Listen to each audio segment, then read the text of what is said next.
जय महाराष्ट्र। महाराष्ट्र राज्याचे तत्कालीन मुख्यमंत्री आणि विद्यमान उपमुख्यमंत्री माननीय नामदार एकनाथजी शिंदे साहेब हे महाराष्ट्राच्या जनतेच्या गोरगरीब जनतेच्या विकासासाठी सर्वात मोठा चेहरा आज स्थितीला महाराष्ट्रात दिसत आहे।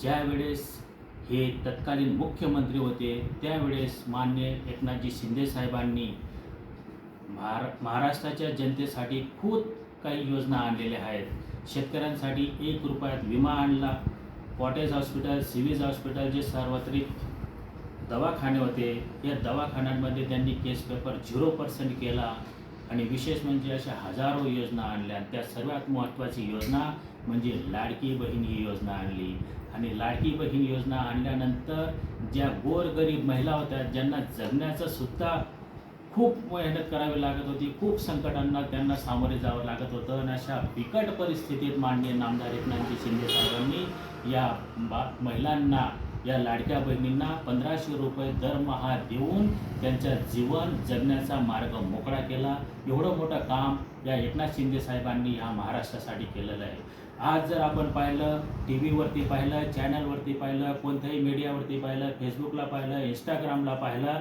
तर महाराष्ट्रात फक्त एकच चेहरा सर्व जनतेला दिसतो आणि ते म्हणजे माननीय नामदार एकनाथजी शिंदे साहेब यांचा चेहरा दिसत असतो।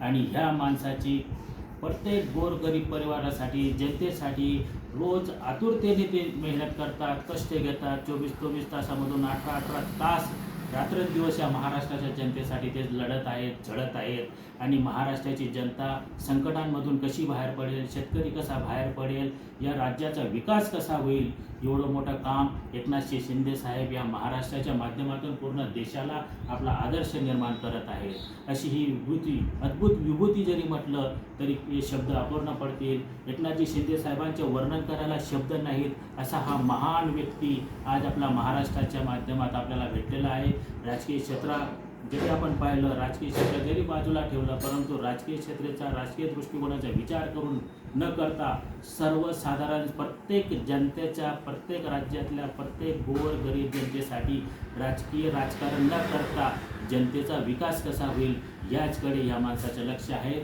म्हणून मी एकनाथजी शिंदे साहेबांना हृदयाने नमस्कार करतो। जय महाराष्ट्र।